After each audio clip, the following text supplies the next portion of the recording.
day mga kalapatid. And today, day 1 ng recovery natin, paghanda para sa ating first lap derby mga kalapatid. Yan. So far so good naman. Maganda naman yung puck nila, kaso natutulog nga kasi natatapakan mga kalapatid pag sinasabi sa mga kumakain. And nililinis tayo ng loop today. And day 1 natin, flashing tayo today. Pag nagbigay nga tayo ng antibiotic, nilalagyan natin ng konting electrolyte para naman hindi sila masyadong mabigla mga kalapatid. So far so good. Maganda naman yung kondisyon ng mga ibon natin, active naman sila at wala akong nakikitang lulugo-lugo. So isinasabay ko na rin yung ating stock bird. Yan, nagbigay na rin ako sa kanila ng nag-flashing na rin tayo kasi mag-selection na tayo ng ating ibibreed para sa next season 2024. So magpapalo-play na tayo mga kalapatid. Let's go! Okay, lipat. Ayan, lipat. Mga ganado naman yung mga ibon natin mga kalapatid. Okay, lipat, lipat. Ayan. So far so good naman. Maganda yung mga lipad nila. Ayan. So maglilinis tayo ng loop, then magbibigay na tayo ng pang-flashing sa kanila para paghanda natin sa darating na derby para sa first lap nitong darating na Friday mga kalapatid. So pa sana makapagpaklak tayo kagad sa first lap kasi mahirap na magpaklak sa second lap at third lap because napakahirap nga magpauwi dahil nga sa klima mga kalapatid. Pag taglamig dito mahamog talaga mga kalapatid.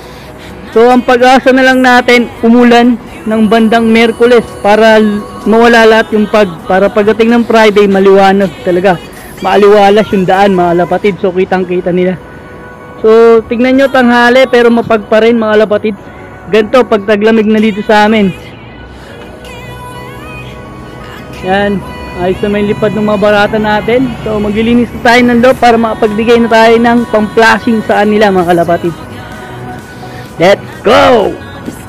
And tapos na tayong magkayas mga kalapatid. So nakapagkayas na tayo, malinis na. So bibigay ko na yung kanilang pang kondisyon natin mga kalapatid, no?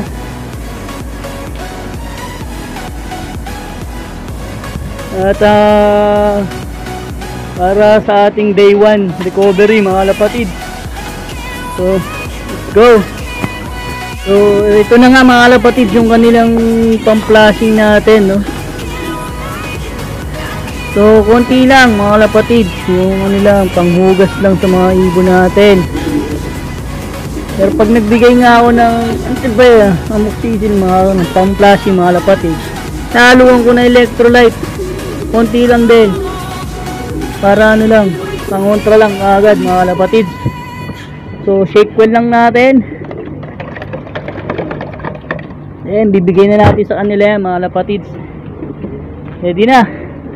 So sakto-sakto lang yan mga kalapatid. Yan, uhaw na yung mga ibon natin galing sa loop fly. Yan, bahaba lang nila. Kapag tapos na tayo maglinis, yan. Inom. Yan. Sakto-sakto uhaw na uhaw yan. Pinuuhaw natin para uminom kaagad sila mga kalapatid. Pag tingin natin, nakainom na lahat, papalitan na natin ng plain water yan mga kalapatid. So after mga 1 hour o 30 minutes papalitan na natin ng plain water yan para syempre maganda talaga sa ibon yung plain water mga kalapatid, kahit naman sa tao, diba? So mamaya papalitan na natin yan. Bye. And 1 hour na nga yung nakalipas mga kalapatid. So papalitan na natin ng plain water yung kanilang tubig. Nakainom naman na sila. And then magbibigay na rin tayo ng pampaligo nila. Magpapaligo tayo ngayon para naman ma-refresh yung mga ating ibon galing sa Toskapon. Let's go! So eto na yung kanilang plain water mga kalapatids na. Ayan, plain water na. Tapos na silang mag-inom ng Yan. Yan, nagbasa-basa na yung ipot nila. Magandang sinyales na nilalabas nila yung mga mikrobyo na kanilang nasagap. So, nagbibigay tayo ng pampaligo sa kanila, mga kalapatids. Yan.